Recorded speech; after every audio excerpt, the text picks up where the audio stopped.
Anyone who brings up the Darby theory, you immediately know they haven't read their Bible. I agree, Blake. I don't think the Darby theory is in the Bible. He goes on to say, do not take theology from a TikToker. I agree. That's why I try to only quote scholarship. I'll quote scholars who hold to a pre-trib rapture and argue for classical dispensationalism, such as Mark Snowberger, who is a professor at Detroit Baptist Seminary, and he says that the father of dispensationalism is James Brooks, and that Charles Ryrie, in his 1965 publication, changed the political trajectory of dispensationalism and how we see it today. I'll quote James Stitzinger, who is a professor at a dispensational school, Master Seminary, and he says that the early church believed that the church would go through the tribulation. I'll quote John Wolford, who was a former dean at Dallas Theological Seminary, which is the biggest dispensational school in America, and he says that the early church should be categorized as post-tribulational.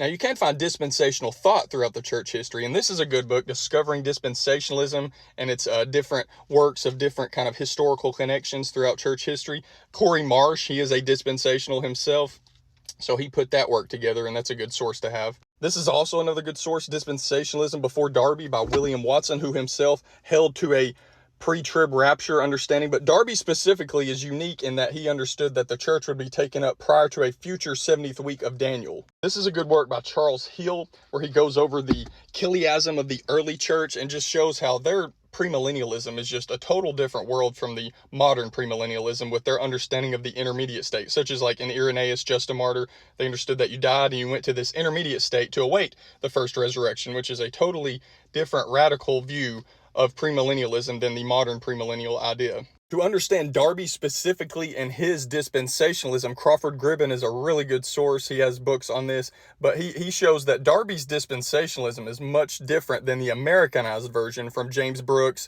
and Schofield, and even after that, their idea is very much different than the classical dispensationalism after Charles Ryrie, who took a very literal approach, common sense philosophy, which came out of the 18th and 19th century out of Scotland, Scottish realism.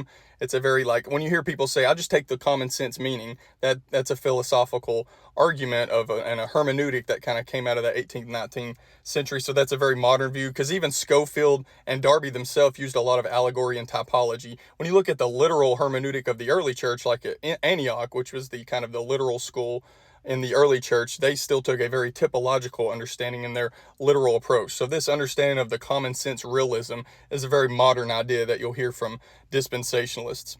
In this Discovering Dispensationalism, in Tommy Ice's section where he talks about the growth of dispensationalism, specifically in the 20th century, he shows how this, what Daniel Hummel calls in his Rise and Fall of Dispensationalism, in that book, he calls it pop dispensationalism, and Tommy Ice agrees in the sense of how it spread in America was through the movies, these little fun books such as The Late Great Planet Earth and the Left Behind series. That's really what popularized the idea within America. While there is a book out there called Dispensational Modernism, and he makes the argument that it's actually not fundamental, this movement of dispensationalism, but the eschatology there is actually very hyper-modern. Came out of that early 20th century modernism of they like to catalog things in exact measurements and be very precise in interpretation. So he argues that it's very hyper-modern. But for the most part, such as like in Daniel Hummel's work, most historians understand the rise of dispensationalism came out of the Schofield Reference Bible, which came out at the time of the fundamental and modernity controversy. And actually out of that comes a controversy of the two sides within the fundamental camp of the more covenantal theology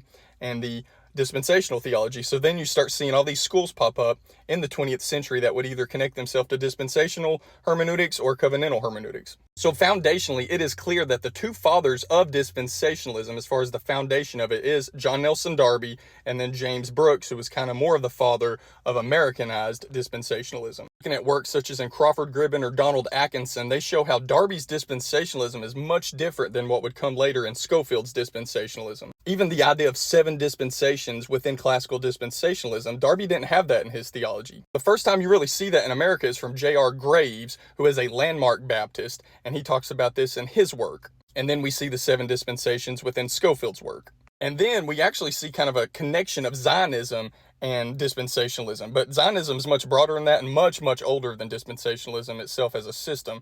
And you even see the early dispensationalists thought that the rapture would happen before the Jews went to the homeland. Obviously, that's not the case now. So you can argue that dispensationalism, or as they talk about dispensational thought, is much older, but the system of dispensationalism we have traced historically. It's there. Donald Atkinson and his work, who's wrote like 40, 50 hours of content in audiobooks, but you can get the physical copies too. They're just really thick. But in his Exporting the Rapture and some of his other books, he talks about from the years of 1848 to 1882 that the Darbyites perfected this idea of evangelizing their brethren system within Canada and America and everywhere. And then this got connected with the Moody revivalism, which was massive.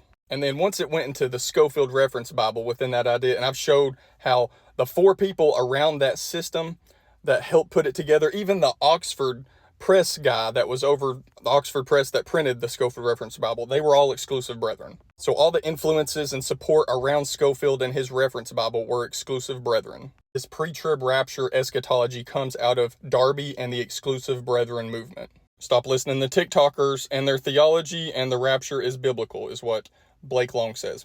I agree. You should definitely just listen to scholarship. So I only try to take things from scholarship and historians, such as Donald Atkinson and his work, Exporting the Rapture, just one of his many works on 19th century Ireland and the Brethren movement, and Darby specifically talks about how he first presented this pre-trib rapture idea at the Lady Powers Court house party. Crawford Gribben is a really good example of showing how Darby's dispensationalism is actually much different than the Americanized version, which comes from Scofield, as well as James Brooks, who Mark Snowberger, who is actually a classical dispensationalist himself, and he's a professor at Detroit Baptist Theological Seminary. He says that the actual father of dispensationalism is James Brooks, and he says that Charles Ryrie is the one who changed the political trajectory of it with his 1965 publication. But even Darby himself, Donald Atkinson, shows that Darby said that this idea he knew was hidden from the church throughout all this time and revealed to him specifically. The best work on this, though, within just the history of it, he's not even making a case against or for it, but Daniel Hummel and his work on the rise and fall of dispensationalism kind of goes through the history of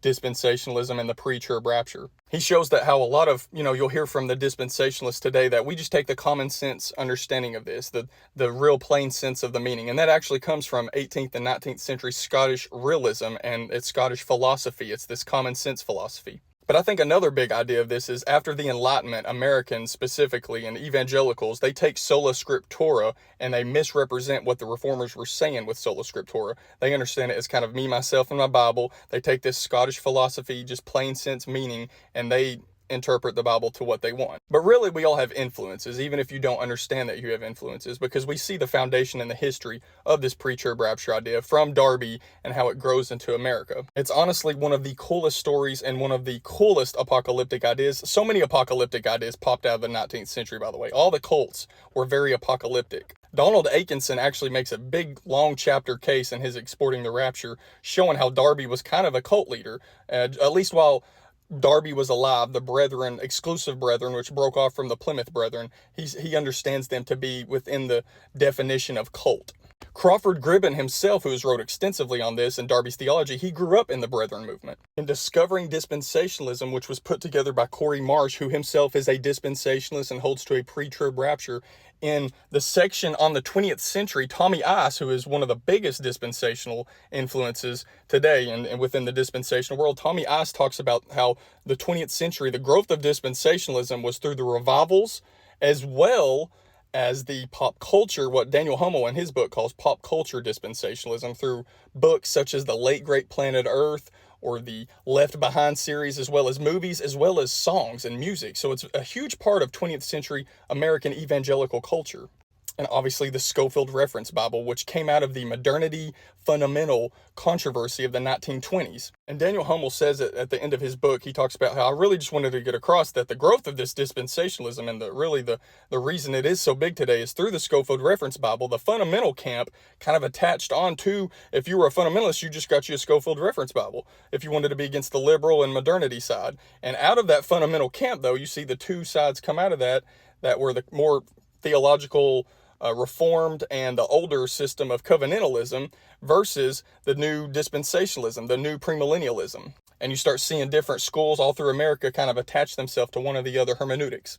In Donald Atkinson's Discovering the End of Time, he says if one wants to find the inauguration point for the bundle of ideas that became the core of 20th century American evangelicalism, then one needs to look to John Nelson Darby in County Wicklow, which is south of Dublin, within the Anglo-Irish landlord class, put together an innovative reading of the scriptures, a new scheme of divine time, a model of extreme congregationalism, and an apocalyptic vision of the end of time. And what's so interesting, when they came to America presenting their brethren ideas, all these figures like James Brooks and Moody, they attached on to the eschatology, but not their ecclesiology. They're like, we don't like the ecclesiology. We kind of like being pastors and our little thing we got going here. But we do like your apocalyptic ideas.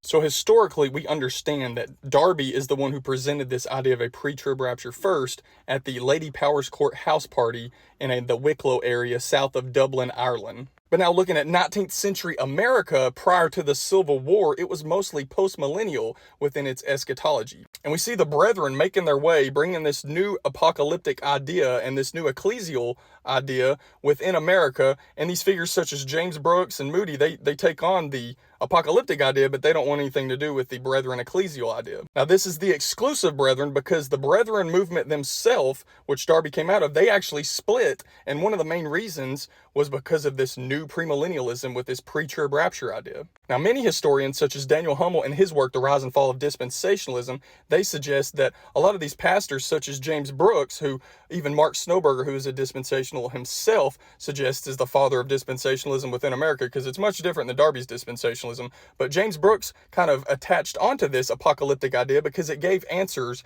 after the Civil War period, whereas the post-millennial idea is kind of like everything's getting better and better and better, and then the return of Christ. So after the Civil War, it's more pessimistic. So it was kind of an answer to a lot of the apocalyptic ideas that they were asking at that time. So Daniel Hummel, as well as Crawford Gribben, as well as Donald Atkinson, they're all three saying it really comes to rise at the end of the Civil War period. But the growth really comes out in the 20th century. In the 1920s, you see the fundamental modernity controversy. Now, this is where the Scofield Reference Bible comes out. Now, when you look at the figures surrounding the Scofield Reference Bible and supporting it, they're all exclusive brethren. Even the Oxford Press, the guy who puts it together for them at Oxford Press, he himself is an exclusive brethren. So everyone around Scofield is exclusive brethren, and you can see it reflects brethren ideas such as the pre-trib rapture and a dispensational eschatology, as well as a dispensational hermeneutic. Now it is a little different than Darby's dispensationalism himself. We see J.R. Graves is really the first one that you see within a writing. He's a landmark Baptist, and he has a work on the 7 dispensations, because Darby didn't have 7 dispensations, but you see Scofield does in his classical dispensationalism. I think many of the even classical dispensationals today, I know most people are progressive dispensationals, but most of the even classical dispensationals would look at Scofield, the early Scofield reference Bible, the earlier version, and even just the early dispensationals, and they would kind of blush at the idea, because it actually sounds a lot more like the ultra dispensationalists, this hyper mid-acts dispensationals. They understand that the prophecies such as Pentecost is for Israel, Joel 2. So they really chop it up. They say that no, the church actually began later because that's a prophecy for Israel. So they're really having this idea of 2 peoples of God. They have the pre-trib rapture understanding. It's just a hyper version of dispensationalism, and that kind of comes out of Bullinger within England in the 19th century. But even Tommy Ice in his work on the Discovering Dispensationalism, this book right here, he talks about in his section that the growth comes from revivalism. Obviously, even in the 19th century, the Moody revivalism, he tacks on to this pre-trib rapture idea. So that really grows then too, but a lot of the revivalism of the 20th century, but the pop culture dispensationalism, as Daniel Hummel talks about in his work, the pop culture dispensationalism with the Late Great Planet Earth, the Left Behind series, all these movies and songs, that's really where America attaches on to this pre-trib rapture idea, to where even people who aren't Christians, they've heard of the pre-trib rapture. Blake Long says the rapture is 100% biblical, and I'm fine with that assertion as long as we understand the history of it. And even Mark Snowberger talks about the foundations, and the father of dispensationalism within America is James Brooks. Like, this comes out of the 19th century Ireland with Darby, and he sends it to America, and then it gets Americanized. As long as we understand the foundations of the system of dispensationalism is John Nelson Darby. Now, in my view, I think that to be logically consistent with the presupposition of 2 peoples of God, where you have Israel and the church, and the promises given to Israel will happen to Israel, the logical conclusion of that is mid-acts dispensationalism, ultra dispensationalism, hyper dispensationalism. It's under different names, and there's different extremes of it, because they understand that prophecies such as the New Covenant, That's a prophecy of restoration for Israel. Prophecies such as Pentecost, the pouring out of the Spirit, and Acts 2, which quotes from Joel 2. Joel 2:27 says, I'm in the midst of Israel. This is a restoration passage for Israel. So either we're grafted into Israel, and the church is the continuation of Israel, both Jew and Gentile. Whoever identifies in Christ is considered Abraham's offspring. Either that, or that's not a prophecy for the church. If we're understanding that all the promises for Israel are going to be for Israel and the church is something different, a heavenly people of God versus an earthly people of God, as Darby would say. That's why they call themselves mid-Acts dispensationals. They understand that the church starts in Acts 9, Acts 13. Some, Bullinger, who kind of begun a lot of the movement, he said that the church doesn't start until Acts 28. So they don't see things like baptism, the Lord's Supper being for the church. They chop it up. And actually, if you read the early dispensationals, the classical dispensationals, even Scofield himself, they chop it up a lot more, where it almost looks like they're much closer to mid-Acts dispensationals. But I realize the Scofield Reference Bible kind of changes as the different versions come out. But that's just my opinion. I think logically, to be consistent with dispensationalism and the presupposition of two peoples of God, I think it will lead you to mid-Acts dispensationalism. Because you got to understand that Acts 2 is a prophecy for Israel. And I think if you really understand Acts 2, it says in the last days, and then it talks about the pouring out of the Spirit. In the last days connects to Isaiah as well as Micah, where it's this establishment of the mountain of the house of the Lord, and all the nations will flow to it. This is the inauguration of the temple. The latter-day temple was inaugurated in Acts 2 at Pentecost. And the temple we see throughout the New Testament is the church.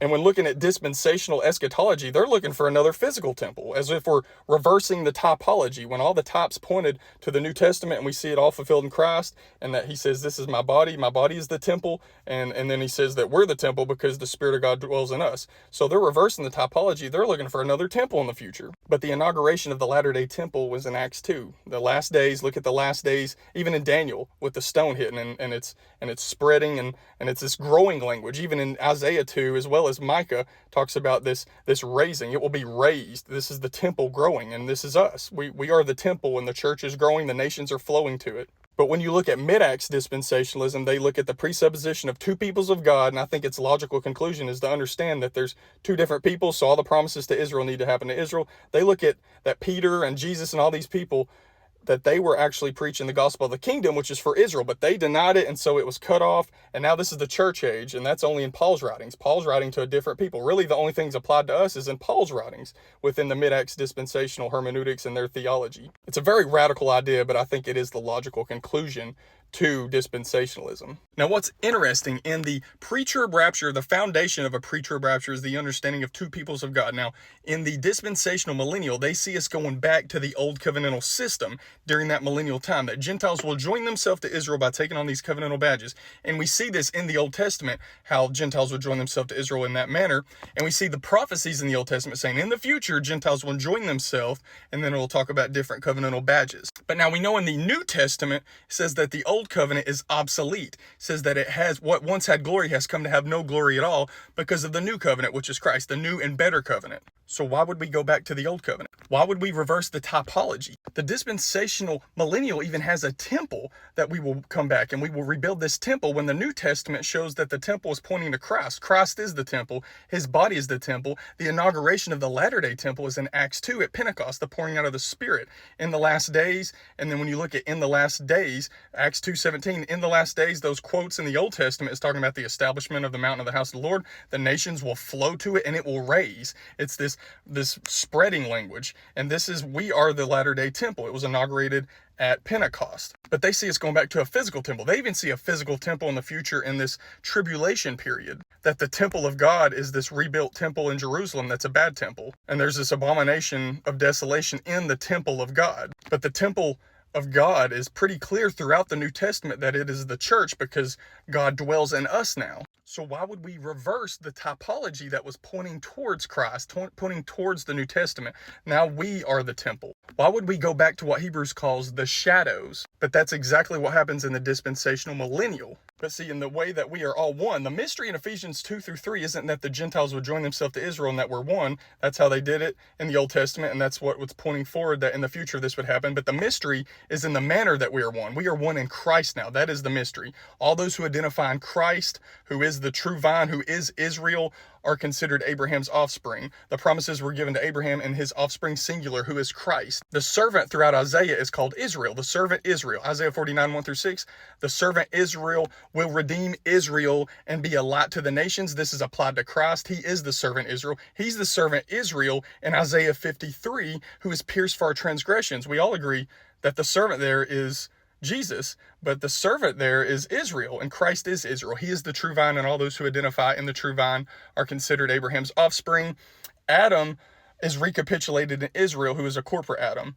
They both fail, and Christ is the last Adam and true Israel, and he fulfills where they fail, he accomplishes. And he spreads forth the temple. He is the temple in which the waters are pouring out eastward. The waters always connected to the Spirit, and everything the Spirit touches brings forth new life, a fertile field in which we produce fruits. All those who are in the true vine will produce fruits. In a dispensational eschatology, a dispensational millennial, we go back to the shadows in which we're pointing to Christ.